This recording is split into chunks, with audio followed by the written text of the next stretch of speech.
மோடி அவர்கள் வட இந்தியாவில் பேசுற எல்லா பேச்சும் வந்து ஆந்திரா பாலிடிக்ஸ்ல சந்திரபாபு நாயுடுக்கும் பவன் கல்யாணுக்கும் பின்னடைவை தான் கொடுக்குது. அப்போ இயல்பாக 2 மாநிலங்களையும் சேர்ந்து ஒரு 7-8 தொகுதி கூட பாரதிய ஜனதாவுக்கு கிடைப்பதற்கு வழி இல்லை.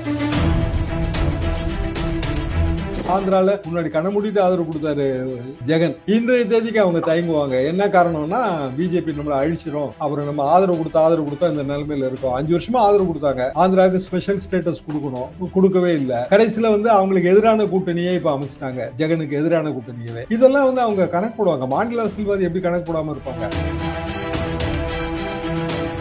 அப்போ ஒரிசால நிறைய ஓரளவுக்கு கணிசமான இடங்களை ஜெயிக்கணும். போன தடவை சட்டமன்ற தேர்தலும் மக்களவை தேர்தலும் சேர்ந்து நடக்கும் போது மக்களவை தேர்தலில் பிஜேபி அதிகமா எடுத்திருந்தது. இப்படி இந்த தடவை பிஜு ஜனதா தளமே குற்றச்சாட்டு வைக்குது, எங்களை வந்து உடைக்கிறதுக்கு முயற்சி பண்ணாங்க இவங்க, நாங்க கூட்டணிக்கு வரலன்னு. இப்படியான குற்றச்சாட்டு வச்ச பிறகு இனிமேல் வந்து பிஜேடி எத்தனை சீட் ஜெயிச்சாலும் மோடிக்கு ஆதரவு கொடுக்குமாங்கிறதெல்லாம் ரொம்ப சந்தேகம். அதாவது இது போன்று அரசியல் சார்ந்து எக்ஸ்க்ளூசிவான வீடியோக்களை தொடர்ந்து காண ஆகாயம் வாய்ஸ் சேனலை சப்ஸ்கிரைப் பண்ணுங்க.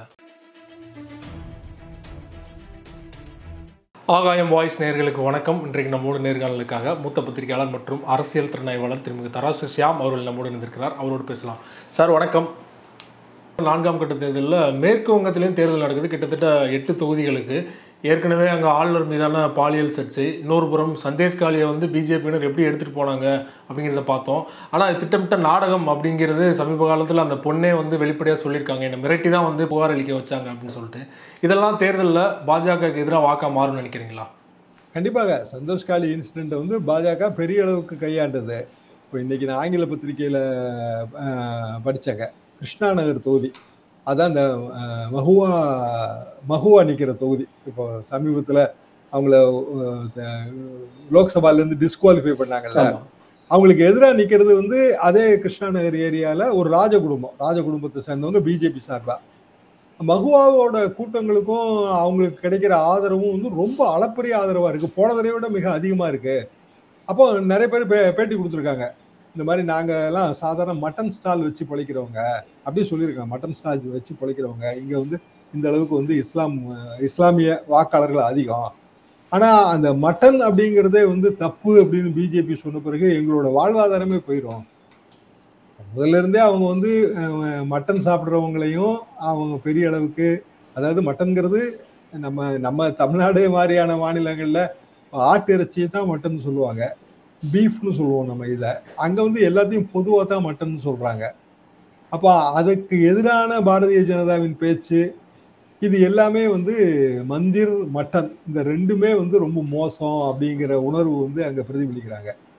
அப்போ நாரி சக்தி, பெண்களின் சக்தி, சந்தோஷ்காலியை பாருங்க, பெண்களை அவமதிச்சிட்டாங்க என்று சொல்கிற பிரதமர் அதே நேரத்தில் அதே மேற்கு வங்காளத்தில் கவர்னர் மேரில் பாலியல் குற்றச்சாட்டு சொல்லும்போது அன்னைக்கு நைட்டு அவரும் அங்கே வந்து தங்குறாரு. அது பற்றி எந்த விதமான ஒரு கருத்தும் தெரிவிக்கல. அந்த பொண்ணோட வீடியோ 2 வீடியோவை ராஜ்பவன் வெளியிடுது. அது என்னன்னா, ராஜ்பவன்லேருந்து அவங்க வெளியில் போகிற மாதிரியான வீடியோ. அது பெண்ணோட முகத்தை மறைக்கலை. அப்போ ஒரு பொண்ணோட பிரைவசி அதில் பாதிக்கப்படுது. அவங்க வந்து பெரிய கம்ப்ளைண்ட் கொடுத்துருக்காங்க, என்னோட பிரைவசி பாதிக்கிற மாதிரி, நான் வந்து வேலையை முடிச்சுட்டு வெளியில் போகிற வீடியோ போடுறது மூலமாக கவர்னர் வந்து அவர் குற்றமற்றவர்னு எப்படி நிரூபிக்கிறாரு. ராஜ்பவன்ல இருந்து 3 அபிஷியல்ஸை வந்து இன்னைக்கு வாக்குமூலம் கொடுக்கறதுக்கு அழைச்சிருக்காங்க.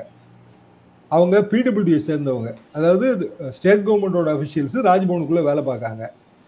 அப்போ ஏற்கனவே அவங்க கொடுத்த பல வாக்குமூலங்கள்ல ராஜ்பவன்ல பாதிக்கப்பட்ட பெண் சொல்ற ஈவெண்ட்டு, அதோட நிகழ்ச்சிகள், டைமிங், டேட்டு எல்லாம் ஒத்து போகுது. அப்போ ஆளுநர் பேர்ல மிகப்பெரிய அளவுக்கான சந்தேகம் இருக்கு. ஆளுநர் வந்து கேரளாவை சேர்ந்தவர். அவர் வந்து உடனே அதுக்கு பிறகு இஸ் ஆப்சன்ட், இங்க வந்துட்டாரு, அவரோட சொந்த மாநிலத்துக்கு வந்துட்டாரு. அப்போ இயல்பாக வந்து இதை பிரதமர் கண்டிக்கணும், இல்லைன்னா இது பற்றியான ஒரு விசாரணைக்காக ஒரு உத்தரவிடணுங்களே. ஆளுநர் வந்து திசை திருப்புறாரு, ஆளுநர் மாளிகைக்குள்ள போய் நம்மளால விசாரிக்க முடியல, போலீஸ் டியூட்டி விசாரிக்கிறதுங்கிறது கம்ப்ளைண்ட் கொடுத்த பிறகு ஆளுநரை நம்ம விசாரிக்க போறது இல்லை, ஆனா ஆளுநர் மாளிகையில் பணியாற்றவங்களை விசாரிக்கணும். இதுக்கான ஒரு வழிவகையே பண்ணாம வந்து ஆளுநரே அதை வந்து தடையா இருக்கிறாரு, அதாவது விசாரணைக்கு தடை. அப்போ இதே மாதிரியான குற்றச்சாட்டுகள் தானே இடி கைது பண்ற மற்றவங்க பேர்ல. இப்ப அரவிந்த் பேர்ல என்ன குற்றச்சாட்டு? அவர் விசாரணைக்கு தடை விதிக்கிறாரு, கோஆபரேட் பண்ண மாட்டேன்றாரு, விசாரணைக்கு ஒத்துழைக்க மறுக்கிறார். அப்ப ஆளுநரும் விசாரணைக்கு ஒத்துழைக்க மறுக்கிறார்ல. ஆளுநரும் விசாரணை அதோட போலீஸ் விசாரணை அதோட போக்குல போறதுக்கு தடை விதிக்கிறார்ல. அப்போ ஏன் வந்து மத்திய அரசாங்கம் எந்த நடவடிக்கை எடுக்கல? ஏன் வந்து உள்துறை அமைச்சரோ இல்ல பிரதமரோ அதுக்கு பதில் சொல்லல? அப்ப இதுதானா வந்து பாரதிய ஜனதா பாராட்டுகிற பெண்கள் சக்தி? கர்நாடகால இவ்வளவு பெரிய மேட்டர் நடக்குதுங்க. ஆயிரக்கணக்கான வீடியோ. இன்னைக்கு வந்து காலையில அந்த வீடியோ எப்படி வந்தது, எப்படி சர்க்குலேட் ஆச்சுன்னு ஒரு ஆங்கில பத்திரிக்கையில ஒரு கட்டுறங்க. அதாவது ஒருத்தர் வாக்கிங் போறாரு. ஒரு தூண் மேல வந்து ஒரு பென் டிரைவ் இருக்கு. என்னடா பென் டிரைவ் யாரோ வச்சுட்டு போயிட்டாங்கன்னு முதல்ல எடுக்கல அவரு. அப்புறம் 2, 3 தடவை போறாரு, பென் டிரைவ் அங்கேயே இருக்கு. சரின்னு பென் டிரைவ் எடுக்கிறாரு. அப்புறம் பார்த்தா அந்த மைதானத்துல வாக்கிங் போயிட்டு இருந்த பலருக்கும் இதே மாதிரியான பென் டிரைவ்கள் கிடைக்குது. அப்புறம் பார்த்தா அந்த பகுதியில அது ஹாசன் பகுதி போல இருக்கு. ஹாசன் பகுதியில எங்கெல்லாம் வாக்கிங் மக்கள் போயிட்டு இருக்காங்களோ அங்கெல்லாம் பென் டிரைவ்கள் கிடைக்குது. எவ்வளவு? மொத்தம் 25,000 பென் டிரைவ் டோட்டலா. 25,000 பென் டிரைவ்லயும் ஆயிரக்கணக்கான வீடியோ. சரி, பென் டிரைவை போட்டது வேணா அரசியல் நோக்கத்துடன் கூட நம்ம சொல்லலாம். ஆனா வீடியோ வந்து எடுத்தது அப்ப யாரு? 1000 வீடியோ 2000 வீடியோ அப்ப அவர் தானே, ரேவண்ணா தானே வீடியோ எடுத்திருக்க முடியும், வேற வழியே இல்லையே. அப்படின்னா அது எவ்வளவு பெரிய வக்கரம். இன்றைக்கு பாஜக இன்னொரு நிர்வாகி மீது பாலியல் குற்றச்சாட்டு சுமத்தப்பட்ட தேவராஜே கைது செய்யப்பட்டிருக்காரு காலையில். இப்போ நாரி சக்தி இங்க வெஸ்ட் பெங்கால் கவர்னருக்கும் எந்த விதமான கருத்தும் தெரிவிக்கல, கர்நாடகாவுக்கும் எந்த விதமான கருத்தும் தெரிவிக்கல. பிரிஜ்பூஷன் அவரோட மகனையே வந்து நிறுத்துறாங்க, மல்யுத்த வீராங்கனைகள் பாலியல் புகாரில் சம்மந்தப்பட்டவர். மகன் என்ன சொல்றாரு, நான் எம்பி கேண்டிடேட்டுங்க, எல்லா அதிகாரமும் எங்க அப்பாவுக்கு தான்றாரு. கடைசியில் அதுல பாதிக்கப்பட்ட அந்த சாட்சி வந்து பெரிய சாபமே விட்டுருக்காங்க. இவரோட மகனே நீங்க வந்து வேட்பாளராக போடுறீங்களா, இதெல்லாம் மக்கள் பார்த்துட்டு தான் இருக்காங்க, நீங்க நாசமா போவீங்கிற ரேஞ்சுக்கு அவங்க சொல்லியிருக்காங்க. அவங்க வந்து உலக அளவில் வந்து மல்யுத்த போட்டியில வெற்றி பெற்ற இந்திய வீராங்கனை. அப்போ பாலியல் புகார் பாஜக அவங்க பேர்ல குற்றச்சாட்டு வந்தா எதுவுமே சொல்ல மாட்டாங்க, கம்முன்னு இருப்பாங்க. சந்தோஷ் காலியில முதல்ல வந்து பாதிக்கப்பட்ட பெண்கள்னு சொல்லி பாரதிய ஜனதா டிஎம்சிக்கு எதிராக நிற்கும் போது பெரிய அளவுக்கு கொதிச்சு கொந்தளிச்சாங்க. இப்ப இது எல்லாம் மக்கள் பார்ப்பாங்கல்ல, எல்லாத்தையும் ஒன்னோட ஒன்று முடிச்சு போடுறதானே. அரவிந்த் நிவாரணம் அவருக்கான அந்த டெம்பரரி ரிலீஸ்ங்கிறது ஒரு ஐசோலேட்டட் மேட்டர் கிடையாது.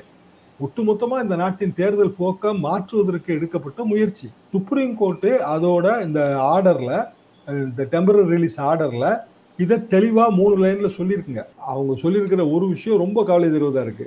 இந்த தேர்தலில் இதுவரை கேள்விப்படாத விஷயங்கள் எல்லாம் நடந்து வருகின்றனன்னு சொல்லியிருக்காங்க. இதை விட வந்து ஒரு டேமேஜிங்கான வார்த்தை எதுவும் கிடையாது. ஆனா அதை அப்படியே கண்டுக்காமலே வந்து பாரதிய ஜனதா அடுத்த கட்டத்துக்கு போகுது. அப்போ அரவிந்தோட நிவாரணம், அரவிந்துக்கு கொடுக்கப்பட்ட டெம்பரரி ரிலீஸ் என்பது இந்திய அரசியல் போக்கை மாற்றுகிறது. மீதம் இருக்கிற தேர்தல் அது தொகுதிகள், அங்கேயும் வந்து அரவிந்துக்கே செல்வாக்கு இல்லாத தொகுதிகளில் கூட அது வந்து பிஜேபிக்கு அகைன்ஸ்டா முடியும்.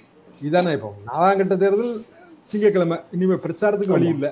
ஆனா பிற தேர்தல்களில் பிரச்சாரம் இருக்கு. அப்ப பிரச்சாரம் இருக்கும்போது இதெல்லாம் தரோவா பேசப்படும். ஒவ்வொரு கட்ட தேர்தலையும் நீங்க பாத்தீங்கன்னா ஏதாவது ஒரு வகையில பிஜேபிக்கு பின்னடைவு ஏற்பட்டுக்கிட்டே வருது. 1ஆம் கட்ட தேர்தலில் இருந்து தொடர்ந்து 1ஆம் கட்ட தேர்தலில் கச்சத்தீவு அவ்வளவு பேசினாங்க. பிஜேபி ஆதரவு நாளேடே வந்து அது வந்து ஒரு போலியான டாக்குமெண்ட்னு செய்தி வெளியிடுது 2 நாளைக்கு முன்னாடி. அண்ணாமலை வெளியிட்டு அவ்வளவு பேசி, கடைசியில அண்ணாமலை பேசுனது பிரைம் மினிஸ்டர் எடுத்து பேசி, அப்புறம் ஹோம் மினிஸ்டர் எடுத்து பேசி, நிர்மலா சீதாராமன் எடுத்து பேசி, ஜெய்சங்கர் எடுத்து பேசி, கடைசியில் அது வந்து தவறான ஆவணம், சரியான அதிகாரி கையெழுத்து போடலைன்னு ஆதரவு நாளேடு செய்தி வெளியிடுது. அப்ப நம்ம அதை எடுத்துக்க தான் செய்யணும். இப்போ ஒவ்வொரு கட்ட தேர்தலையும் ஏதாவது ஒரு பின்னடைவு.